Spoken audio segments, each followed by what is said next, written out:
જે અમે જીવનનો અવાજ પણ સાથે સાંભળી શકીએ કે બેઝ અને સ્વીટ યંગ વોઇસ એ પ્રભુની સ્તુતિ અને આરાધનામાં આપણને દોરી શકે છે.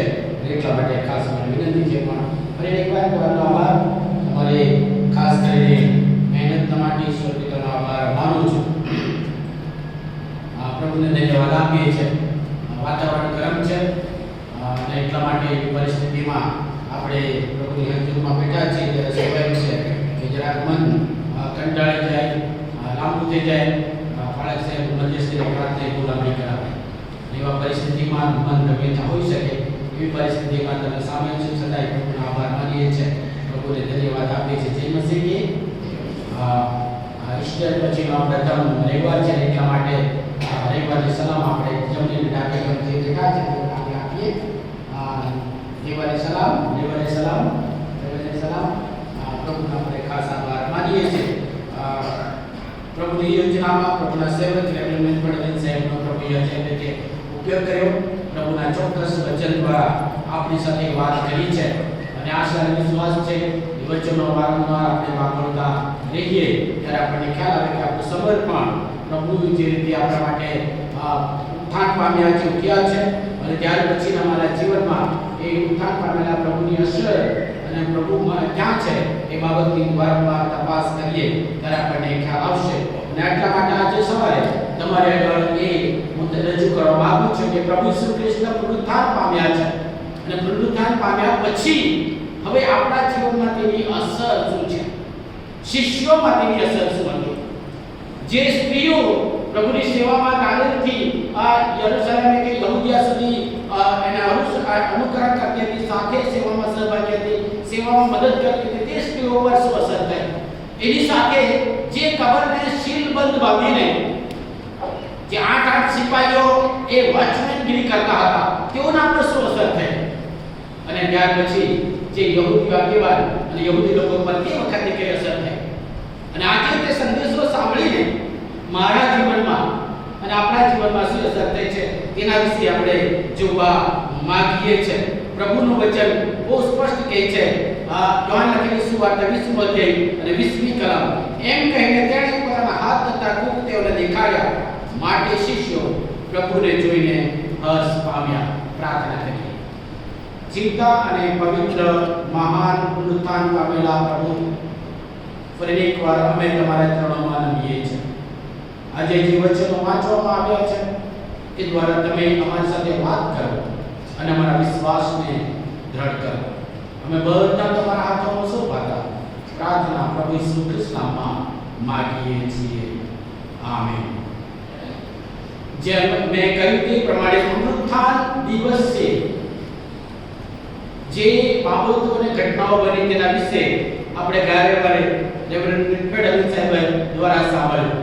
તેની સાથે એ પણ આપણે સાંભળ્યું કે પ્રભુએ જે એમને શાંતિ આપવાનું વચન આપ્યું, તેની સાથે સાથે એ શાંતિનું સામર્થ્ય, પરાક્રમ, પાવર ઓફ પીસ આપી, પાવર ઓફ પર્પઝ, હેતુ આપ્યો અને power of the Holi spirit એટલે કે પવિત્ર આત્મા આપ્યો કે જેથી શિષ્યો એ શિષ્યો હવે ન રહ્યા પણ પ્રેરિતો બન્યા. ગો એન્ડ ટેલ ધેમ, જાઓ અને તેઓને કહો કે ઈસુ ઉઠ્યા છે, ખરેખર ઉઠ્યા છે અને હું જીવું છું.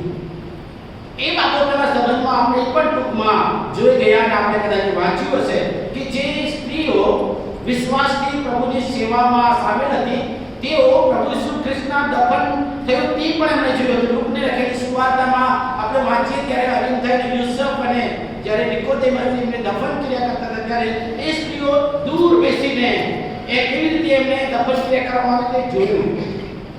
શિષ્યો કોઈ હતા એ તો યાર નહીં, પ્રભુ ઈસુ ખ્રિસ્તને છોડીને જતા રહ્યા. વિચાર કરો, જેઓ 3.5 વર્ષથી ખૂબ નજીકમાં હતા અને પછી જ્યારે ઈસુને પકડવામાં આવે ત્યારે એક પછી એક બધાએ રાત્રિના અંધારાનો લાભ લઈને નાસી છૂટ્યા. એક તો એમનો દગો દીધો છે, એમને વેચી દીધા, પણ બાકીના 11 પણ નાસી છૂટ્યા અને દફન કર્યા વખતે પણ કોઈ નહીં. પણ શિષ્યો જે એમના પર ગુપ્ત શિષ્યો તરીકે વિશ્વાસ કરતા હતા તે અરિમથાઈના જે યુસુફ અને નિકોદેમસ દફન ક્રિયા કરે છે ત્યારે ભાઈઓ દૂર પેલા માણસ કે વહેલી સવારે તેઓ ખબર આવે છે એ પ્રશ્નો સાથે કે અમારા માટે પથ્થર કોણ ગભરાવશે. ત્યાં જે વોચમેનો છે તેના વિશે વિચાર નથી, પણ પથ્થર ગભરાવવા વિશે વિચાર છે. અને ત્યાં જઈને જુએ છે તો પથ્થર ગભરેલો છે અને પછી દૂતો દર્શન આપે છે. ત્યાર પછી એ સ્ત્રીઓને અને મરિયમને ઈસુનું દર્શન થાય છે. ઈસુ એમને દેખાડે છે મારીના રૂપમાં અને પછી એમની આંખો ખોલે છે અને ત્યારે એને આનંદ થાય છે, ખુશી થાય છે.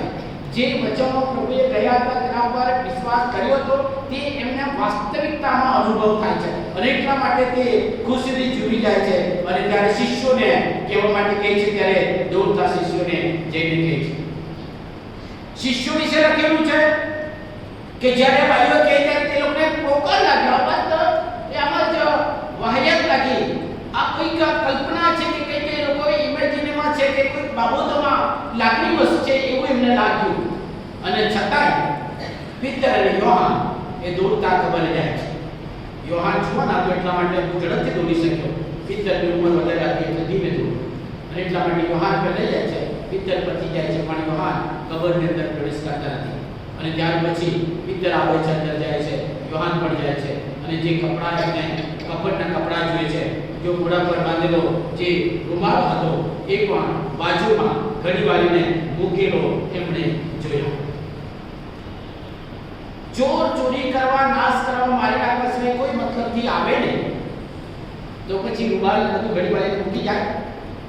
જોઈશું ડેડ બોડી ચોરી કરવામાં આવે તો એ પેલા સિપાહીઓને કઈ રીતે કદાચ રૂમાલ જોઈને કે સીલ હતી એ સીલ કરી તોડવાની હતી ને બધું એ બાબતો હતી.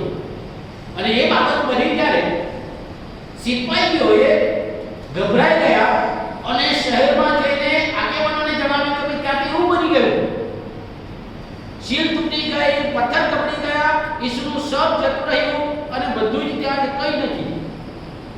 અને એટલા માટે સિપાહીઓ પણ નવાઈ પામીને એ જાહેરાત કરવા લાગ્યા. યહૂદીઓ જે સાંભળ્યું ને ત્યારે એ દફન ક્રિયા કરવામાં આવી ત્યારે જ પિલાત પાસે જઈને એમ કહ્યું કે એક ઠગ જીવતો હતો. ત્યારે શું કહેતા હતા કે ઉજળી દિવસે જીવતા ઈસુનું પ્રભુનું ટાઇટલ એક ઠગમાં પણ ગણાય. ઠગ જીવતો હતો ત્યારે એવું કહેતા હતા. એટલે જો આ કબરનો ચાંપતો ના રાખવામાં આવે, આ 3 દિવસ સુધી એની ચોકી ના કરવામાં આવે તો એના શિષ્યો એનું સબ ચોરી જશે અને પછી કહે છે કે અમારો ગુરુ ક્યાં છે, અમારો સ્વામી ક્યાં છે. અને એ છેલ્લી ભૂલ તે પહેલાને કરતા મોટી થશે એટલા માટે એને ચોકી 3 દિવસ રાખવી જોઈએ. પણ હવે એવું બન્યું નહીં. એના કરતા વિપરીત જવાબ આવ્યો, એના કરતા વિપરીત પરિસ્થિતિ ઊભી થઈ. અને એટલા માટે વાક્ય લખેલી સુવાર્તામાં આપણે વાંચે છે યહૂદી આગેવાને શું કર્યું. આજના સમયમાં ઘણા કામ કરવા માટે કે ઘણી બાબતો દબાવી દેવા માટે કરે છે તેવું જ કર્યું. એ સિપાહીઓને બહુ બધા પૈસા આપી દીધા અને તેઓના હમણાં બંધ કર્યા. કોઈ તમને પૂછે એમ કે જો કે ઊંઘતા હતા ત્યારે એના શિષ્યોને લઈ ગયા. શેના માટે મૂકેલા ત્યાં? ચોકી કરવા. તો પછી ચોકી કરવા ચોકીદારો ઊભી જાય તો ચોકી ગણાય. એટલે પેલા એક વાત છે કેવા જેવું છે. એક ચોકીદારે રાજાને કહ્યું કે તમે 2 દિવસ પહેલા 2 દિવસ પછી તમે બહાર જશો નહીં, કારણ કે તમારા જીવનું જોખમ છે, તમારું મરણ થશે. કોઈ દુશ્મનો તમારા વિરુદ્ધ ઊભા થયા છે. અને એ દિવસો પછી રાજાએ તપાસ કરી કે એવું જ બાબત બની હતી કે એમને મારી નાખવા માટે દુશ્મનો ઊભા થયા. જો કે પછી એ તપાસ કરતા પકડાઈ ગયા. પણ રાજાએ પછી એ ચોકીદારને બોલાવીને પૂછ્યું કે તને કેવી રીતે ખબર પડી? તેમણે કહ્યું કે મને સપનો આવેલો હતો. ક્યારે? હું એને તમારી ચોકી કરવા માટે હતો ત્યારે. એને ઇનામ તો હું મોટું આપું પણ એ નોકરીમાંથી કાઢી મૂકી, કારણ કે એને ચોકી કરવાનું હતું, ઊભવાનું નહીં. અને ચોકીદારો એટલે ચોકી કરવા એટલે ઊંઘી જાય તો પછી બીજા લોકો શું કહે અથવા તો સરકાર શું જવાબ આપે?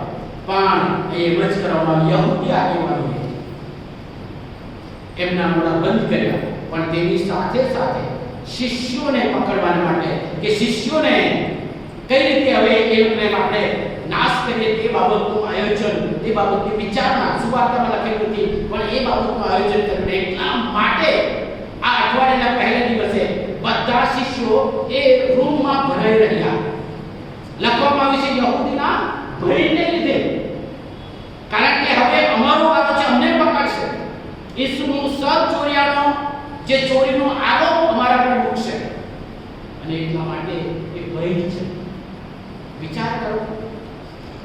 અને એવા ભયથી બંધ ઓરડામાં હતા ત્યારે ઈસુ તેઓની વચમાં આવીને કહે કે તમને શાંતિ થાઓ, તમને શાંતિ થાઓ. જે શિષ્યો ઈસુને એકલા મૂકીને જતા રહ્યા, પ્રાર્થના કરવા માટે, જાગતા રહેવા માટે કહ્યું, તેઓ ઈસુને છોડી ગયા, ગુરુને છોડી ગયા, સ્વામીને છોડી ગયા, એમના પ્રભુને છોડી ગયા. અને છતાં તેઓ ઈસુને નાસીપાસ કર્યા, પ્રાર્થના ના કરી શક્યા, જાગતા ના રહ્યા. પ્રભુ ઈસુ ખ્રિસ્તે એકલા જ ઝઝૂમવું પડ્યું. અને જ્યારે એમને પકડ્યા ત્યારે નાસી ગયા. પણ એવા શિષ્યો હોવા છતાં શિષ્યોએ ઈસુને નાસીપાસ કર્યા, શિષ્યોએ ઈસુને છોડી ગયા, પણ ઈસુ પ્રભુ કદી પણ છોડી નહીં. એટલા માટે એ યહૂદીના ભયથી બંધ ઓરડામાં હતા ત્યારે ઈસુ આવીને એમના પર તહોમત મૂકતો નથી, ઠપકારતા નથી, પરંતુ તેમને શાંતિ આપે છે, શાંતિની સલાહ પાઠવે છે.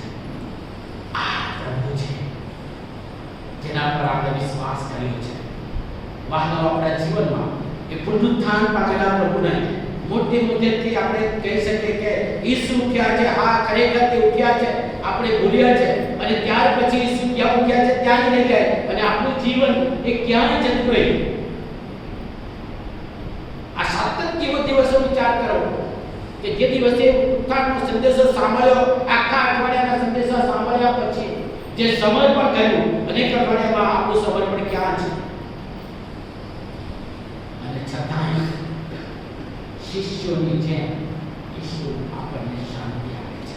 પુનરુત્થાન પામેલા પ્રભુ આપણને ખરી શાંતિ આપે છે. વાલા, એ કદી ઠપકો આપતા નથી, કદી દોષ દેતા નથી, એ છોડતા નથી.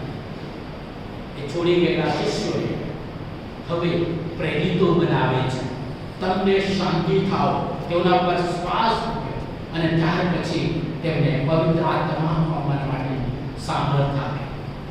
જેમ હઝકેલ પ્રવચનના પુસ્તકમાં આપણે વાંચીએ છીએ કે એ ખીણ કે જ્યાં એકલા હાડકા વેરાયેલા હતા, હાડકા તિત્તર પિત્તર વેરાયેલા હતા, અને પ્રભુનો અવાજ, પ્રભુની વાણી એ પ્રબોધકને કહે છે કે એમને પ્રબોધ કર, એમને પ્રબોધવાણી સંભળાવ. અને એણે પ્રબોધવાણી કરી ત્યારે એ હાડકા બરાબર ગોઠવાઈ ગયા, એકબીજામાં જોડાઈ ગયા. અને ત્યાર પછી એ જેમ પ્રબોધવાણી જેમ કરી તેમ એના પર સ્નાયુ આવ્યું અને માંસ આવ્યું, અને ત્યાર પછી એ ખાસ કરી મુદ્દા બની ગયા, વ્યવસ્થિત થઈ ગયા. અને ત્યારે કહેવામાં કે દેવનો પવન, દેવનો શ્વાસ તેઓના પર આવ્યો, અને તેઓ જીવતું મોટું સૈન્ય બની ગયા. વહાલાઓ, શિષ્યો, 11 શિષ્યો પર ઈસુએ શ્વાસ મૂક્યો, એટલે તમે પવિત્ર આત્મા પામો. Filled with the Holy Spirit, પવિત્ર આત્માથી ભરપૂર થાઓ, અને તમે જાઓ અને જગતમાં કહો કે હું જીવું છું.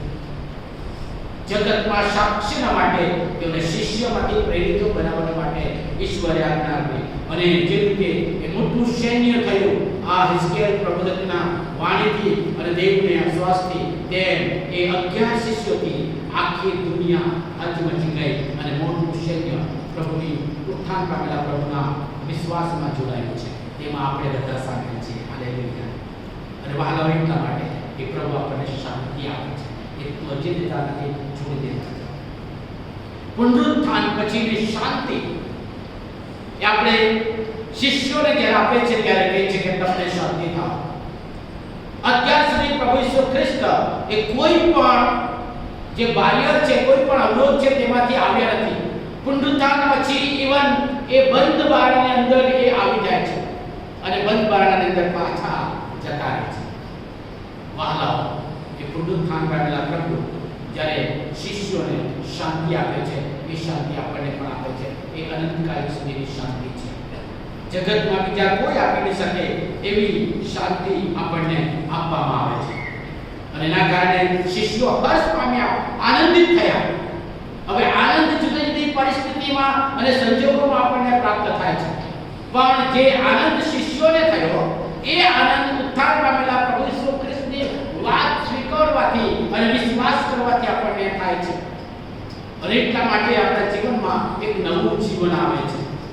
અને એટલા માટે શિષ્યો એક આનંદથી ભરપૂર થયા. એમના જીવનમાં જે આનંદ આવ્યો તેવો આનંદ પહેલાના જેવો ન હતો. જે આનંદથી એ લોકો ભરપૂર થયા, જે બીક હતી, જે અચોક્કસતા હતી, એ બધી જ તેઓનામાંથી દૂર થઈ. યોહાન લખેલી સુવાર્તા 16 અધ્યાય 20મી કલમમાં કહે છે કે તમને શોક થશે, તમે દુઃખી થશો અને જગત આનંદ કરશે, પણ યાદ રાખો કે તમારું એ દુઃખ, તમારી દિલગીરી, તમારી વેદના, તમારો શોક એ આનંદમાં રૂપાંતર પામશે. અને એ જ બાબત બને.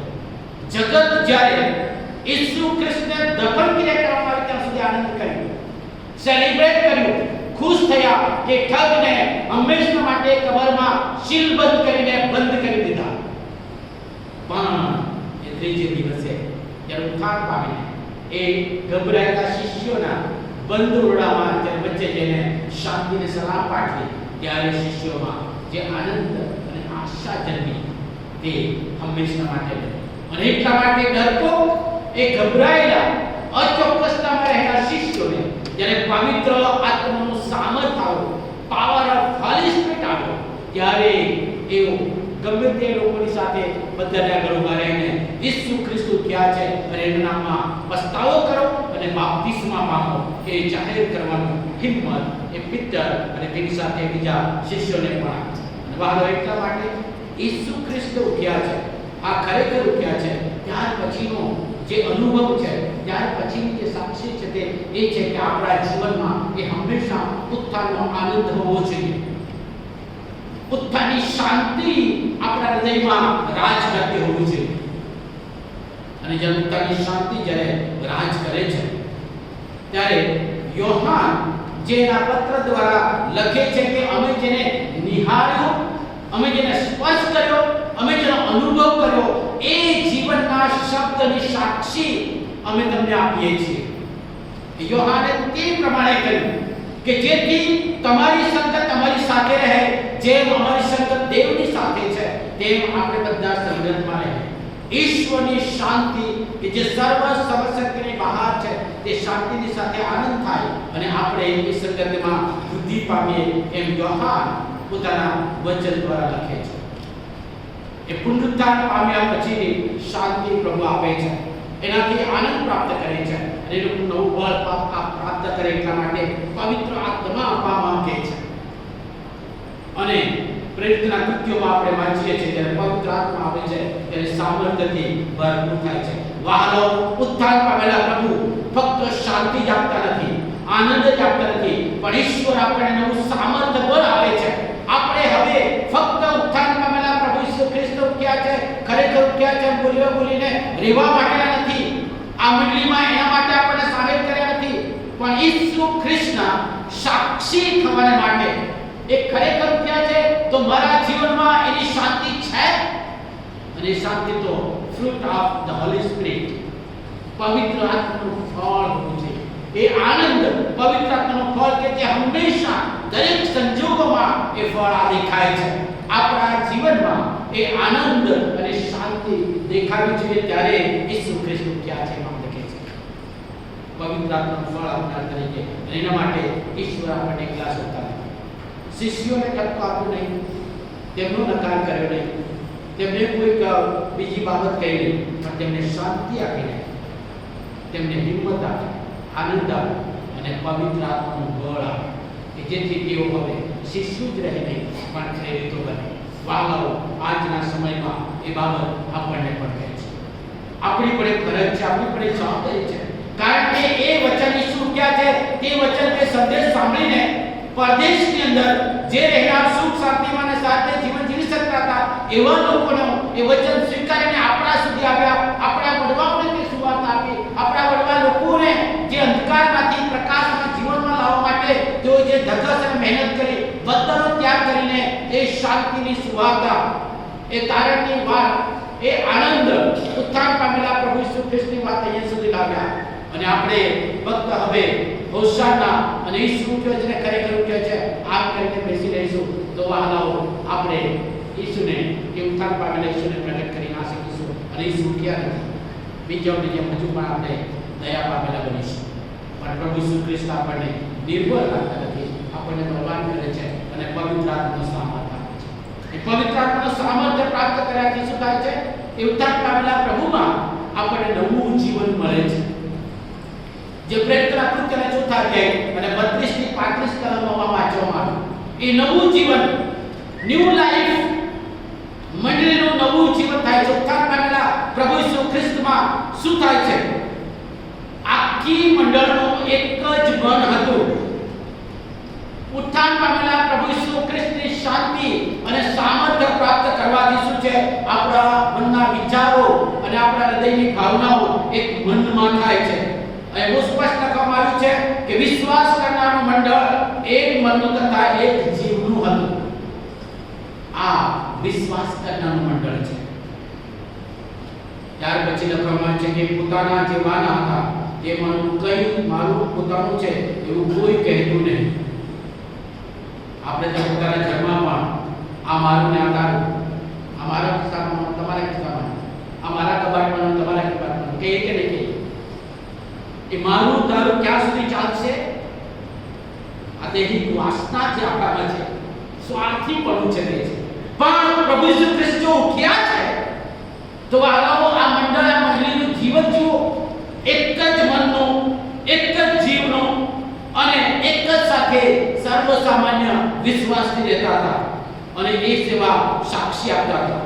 અને એટલા માટે કહે છે કે તેમાંનું કંઈ મારું પોતાનું છે એવું કોઈ કહેતું નહીં, પણ સગળી વસ્તુઓને તેઓને સર્વને સામાન્ય હતી.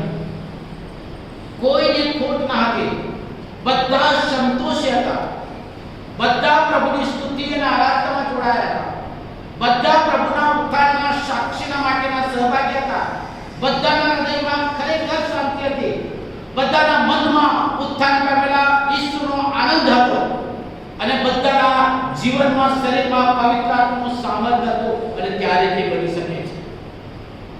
ઉત્થાન પામેલા પ્રભુ ફક્ત હોઠથી બહાર જાય અને હૃદયમાં અને જીવનમાં ના હોય, પવિત્ર આત્માનું ફળ આપણે ના આપી શકીએ અને એક મનનું, એક જીવનું, એક વિશ્વાસનું અને કોઈ પણ સ્વાર્થ વૃત્તિ ના હોય એ જીવન ત્યારે બની શકે છે જ્યારે ઉત્થાન પામેલા પ્રભુ આપણામાં છે. અને વહાલાઓ એટલા માટે ઈસ્ટર પછીનો જે સંદેશો છે, ઉત્થાન પામેલા પ્રભુ ઈસુ ખ્રિસ્ત મારા માટે હવે શું લાવે છે? મારા માટે શાંતિ લાવે છે, આનંદ લાવે છે, નવું સામર્થ્ય આપીને મને નવું જીવનમાં એ દોરે છે. એ નવા જીવનનો અનુભવ સાક્ષી આ પ્રેરિતોએ અનુભવ કર્યો. કોઈને કશાની ખોટ ના હતી. વહાલાઓ યાદ રાખીએ, જ્યારે પણ મારામાં સ્વાર્થી પણ હોય, મારા દેહની વાસના હોય ને, ત્યારે મને બધી પ્રકારની ખોટ લાગે. પણ કન્ટેન્ટમેન્ટ, એ સેટિસ્ફેક્શન, એ સંતોષ ક્યારે હશે? જ્યારે પવિત્ર આત્માનું સામર્થ્ય પામેલા, ઉત્થાન પામેલા પ્રભુનું એ સામર્થ્ય પામીને જીવન જીવનાર લોકો પવિત્ર આત્માનું ફળ ઉચ્ચારે ત્યારે. વહાલા એટલા માટે પવિત્ર આત્માનું ફળ આપણામાં દેખાવું જોઈએ અને જીવાવા જોઈએ. અને તે મારા પ્રયત્નથી ના આવી શકે, મારા સંદેશથી ના આવી શકે, હું તે ના જીવી શકું. પ્રભુની કૃપા મારા પર આવી જોઈએ. અને એટલા માટે ઉત્થાન પામેલા પ્રભુ જો ખરેખર ઉઠ્યા છે તો તે નવું જીવન આપે છે. ન્યૂ લાઈફ, સામર્થ્યવાળું જીવન, પરાક્રમવાળું જીવન, ખરી શાંતિવાળું જીવન, ખરો આનંદવાળું જીવન એ આપવા માટે ઉઠ્યા છે. આમ જ બેસી રહીને સેલિબ્રેટ કરવા માટે તમારા તમારા જીવનમાં એ ઉત્થાન પામેલા પ્રભુ પવિત્ર આત્માનું ફળ ઉચ્ચારવા સહાય કરે. એટલા માટે આપણે પોતાની જાતને સમર્પણ કરી પ્રાર્થના કરીએ. જીવતા અને પવિત્ર ઉત્થાન પામેલા પ્રભુ, તમે ખરેખર ઉઠ્યા છો. હા, ઈસુ ઉઠ્યો છે અને તે મારા જીવનમાં ઉઠ્યાની શાંતિ આપે છે. એનો અનુભવ આનંદથી સેલિબ્રેટ કરતા પવિત્ર આત્મા ફળ આપવા માટે સહાય કરે છે. જીવતા પ્રભુ, શિષ્યોને તમે ઠપકો નહીં આપ્યો, પણ તેઓને સ્વીકાર કરીને પ્રભુજીનો બળ આપ્યો, પવિત્ર આત્માનું દાન આપ્યું અને જવાબદારી આપી સાક્ષી થવા માટે, કે જેથી તેઓને નવા જીવનમાં એ વૃદ્ધિ પામે અને જગતને એ જણાવે. પ્રભુ, મને પણ તમારી કૃપા આપો. અમે બધા તમારા હાથમાં સોંપાય છે. તમે ખરેખર ઉઠ્યા છે, ઈસુ ઉઠ્યો છે. હા, તે મારામાં જીવે છે અને પવિત્ર આત્માનું ફળ ઉજાવવા મને તમે સહાય કરો, કારણ કે પવિત્ર આત્માનું સામર્થ્યથી તમે મને ભરીને દોરનાર છો. પ્રભુ, ઉત્થાન પામેલા દે એ નવા જીવનના અનુભવમાં, એ શરૂઆતની મંડળીની જેમ અનુભવમાં પ્રભુ અમને દોરો. એટલા માટે તમારા હાથમાં સોંપાઈએ છીએ. અમારી આ પ્રાર્થના ઉત્થાન પામેલા અમારા મધ્યસ્થ પ્રભુ ઈસુ ખ્રિસ્તના નામમાં માંગીએ છીએ. આમીન. પ્રભુના વચનને ધ્યાનમાં રાખીને ભજન સંગ્રહથી ગીત નંબર 346 આપણે ગાઈશું.